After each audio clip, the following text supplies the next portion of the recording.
Can you believe that it has been almost 10 years since you came out to San Diego to back me up? No, you're aging me a little bit. I know. But yeah, I think you just got married and you were going I was on on your our honeymoon. honeymoon. Yeah, I remember that. Yeah. I think I did the weekend San Diego and the weekend back home to Atlanta. But I remember it was a lot of fun. Yeah, I had a lot of fun too. Yeah, I bet you had more fun than I did. Yeah.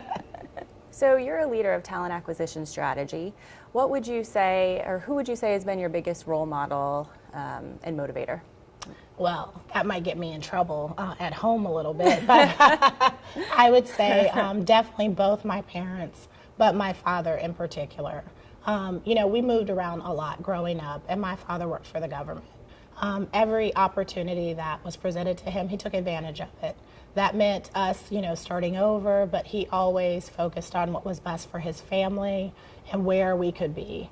And so just, his attitude around anything's possible, no risk, without reward. Mm-hmm. It's just been kind of the example he set for me, and that has translated to some great things for me here at Booz Allen.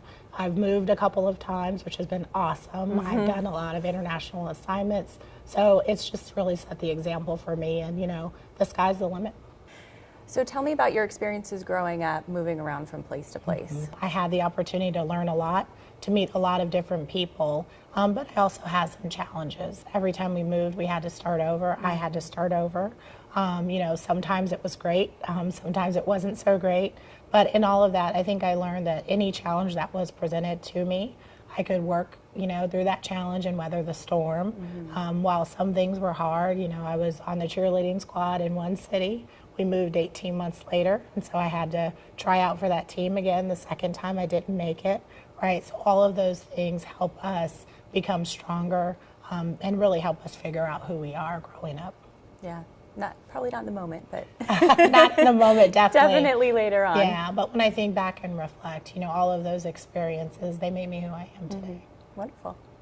So I know you help lead the African American Forum here, and you're a mentor to young professionals. Mm-hmm. What characteristics would you say are most valuable in a role model?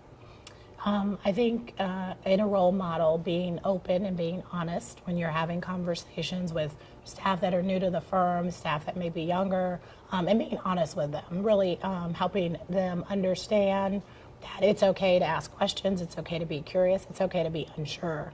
And that, at Booz Allen, one of the things we pride ourselves on is asking for help. Mm-hmm. And so if they're going into a new situation, to find out who those advocates are for them, who are the people they feel safe with, so that they can ask for help.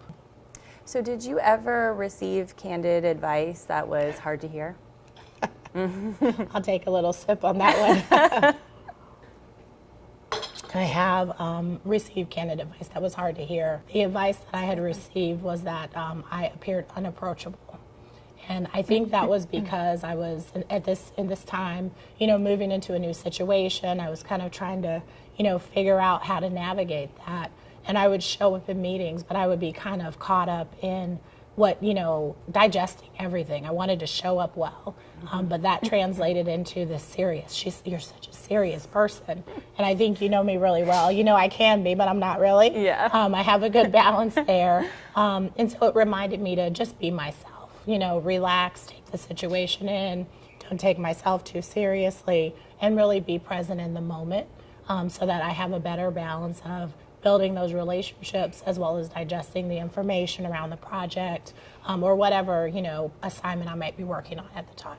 Why is it important for people to see someone in leadership advocating for women and diversity in general? We want to make sure that we know in our environment that people can be themselves, that they can show up, they have a seat at the table, their thoughts, their ideas are welcome. And when we're working with each other internally, when we're working externally, that's what everyone else sees as well. Yep, that's wonderful. Makes sense.